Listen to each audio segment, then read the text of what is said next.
What is an upfront contract and why do you need one? Hey, I'm Sam Dunning, co owner over at webchoiceuk.com and host of the Top 100 Marketing Podcast Business Growth Show. All right, so what the heck is an upfront contract and why do you need one?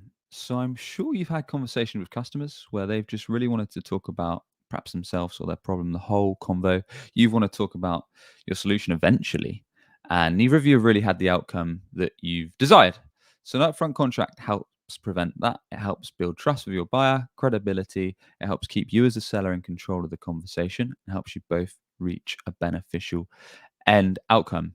So I'm going to give you two examples of upfront contracts. Upfront contracts have really helped me with my selling. I'm going to talk about a discovery call upfront contract and a presentation, pitch, demo version of an upfront contract.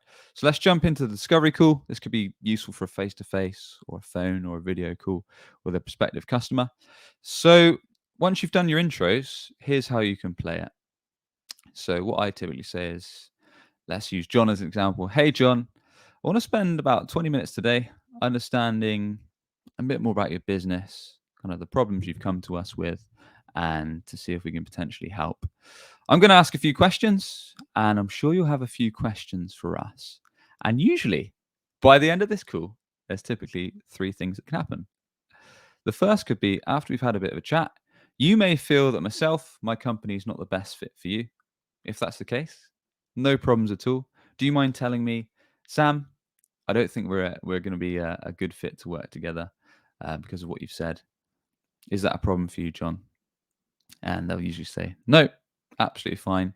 And I'll say, look, there could be a few reasons for this. You might feel that our solution doesn't fit your needs, or our pricing's a bit out of the range, or perhaps our timings or our team you don't get on with. So just let me know, John, no problems at all. And we can keep in touch for future projects. They'll usually say, yep, fine.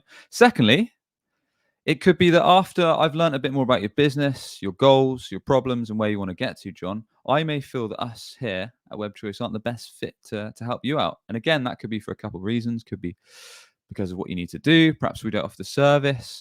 Perhaps we're not on the same line in terms of pricing or timings, or we just can't quite help you. So if that is the case, do you mind if I just say, look, probably not the best fit for us, I'm afraid, but I'll try and refer you to a company who I feel is a great fit. And they'll always say, as the customer will say, yeah, no worries at all. Or thirdly, by the end of our call or by the end of our meeting, we may both agree that there is a good match for us to do some business. So if that is the case, can we spend a couple minutes just the end of our conversation agreeing what might be a relevant next step?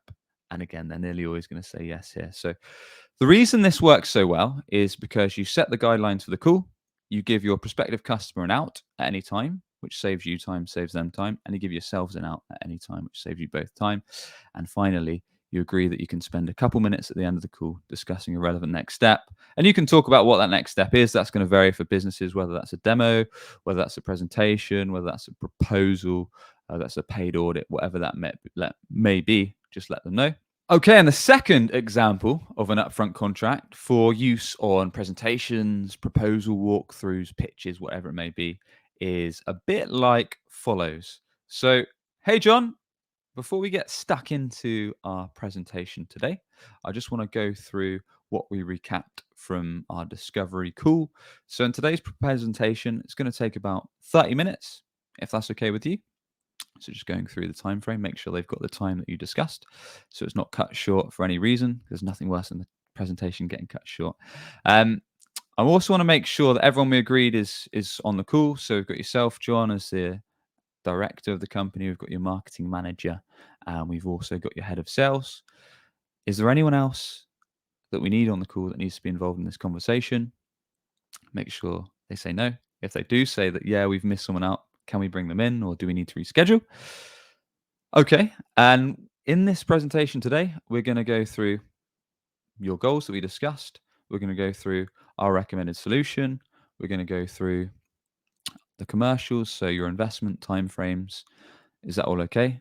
Make sure they say yes. Is there anything you'd like to add, John, that we've perhaps not covered? They might say, can we make sure we include this? Take a note and do so.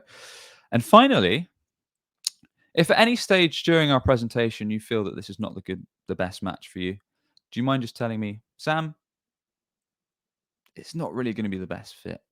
Appreciate what you've got to say, but Probably not going to be one for us. I'd rather you stop me early to save your time and our time. Well, finally, if that doesn't happen, are we okay to discuss a relevant next step moving forward? So can we decide if it does make sense to move ahead at the end of the call? And again, make sure they say yes.